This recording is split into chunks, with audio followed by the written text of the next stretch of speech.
Okay, good morning. I'm going to try and make a very quick video just to give you a brief explanation of what's happened this morning. Shot a buck kid, 180 meters off the sticks. Shot was kind of good, and the angle I was shooting at the deer would have been probably 60 to 70 meters below me, downwards. What I've done is 180 meters. I've allowed for 4 clicks on the Swarovski scope Z6i Gen 2. And what I've done is I've come shy maybe about an inch and a half, and I've gone through the top of the corner of the knuckle of the shoulder and missed the brisket and clipped the other leg. So it's gone in through the left leg and then pierced the right hand leg. I'll show you quickly. Okay, so there's the shoulder. Now that would have been up like this, obviously, when the weight was on the beast. So I'm just a little bit shy. Don't know why, and I'm not going to go into shot placements and stuff because it's just not worth it. So what happened, very quickly, good shot from what I thought, heard it good. There's 2 shooters out today, so the other person happened to be at another good location overwatching the same area that I was shooting, and says 2 deer walked off. And I was like, ugh, I only seen 1 deer, but 2 walked away. So I was like, okay, wind is coming up over me, up over where the shot was, and then down towards me. I decided to let Ali walk into the beast loose.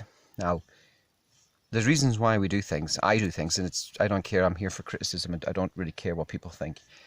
There is certain bits of ground you just cannot follow a dog in, right? It's impossible.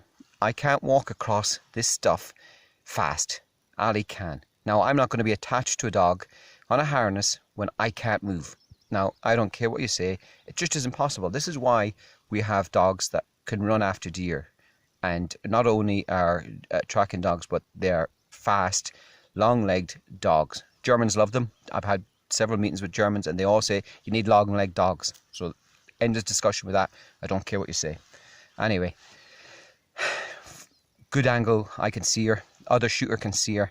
She's gone up the hill on the bloodline. I know I can see her. She's zigzagging. So there's obviously blood. I haven't seen the shot site. I didn't even need to go into it. I haven't. It's too much time. There's a lot of things in play here.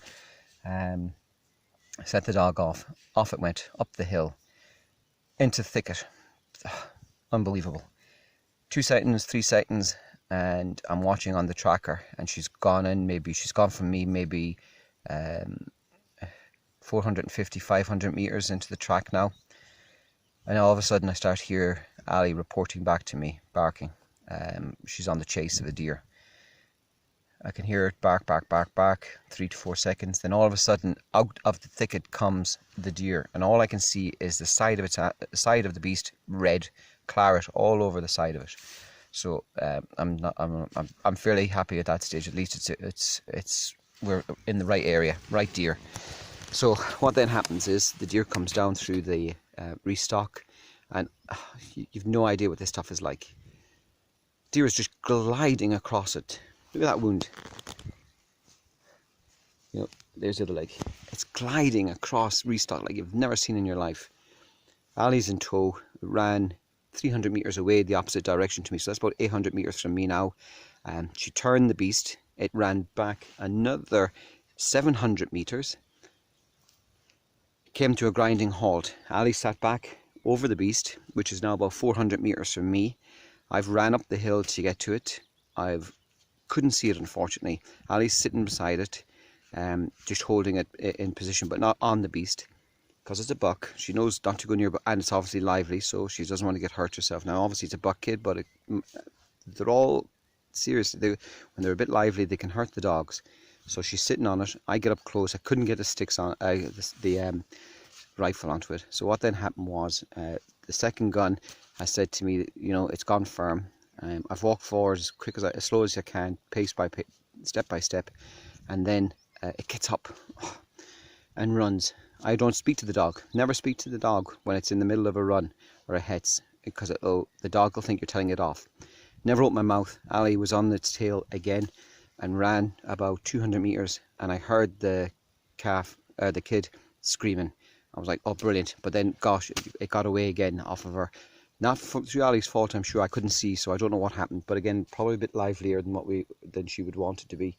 Lost grip, whatever. The ground was awful. Any countless amount of things.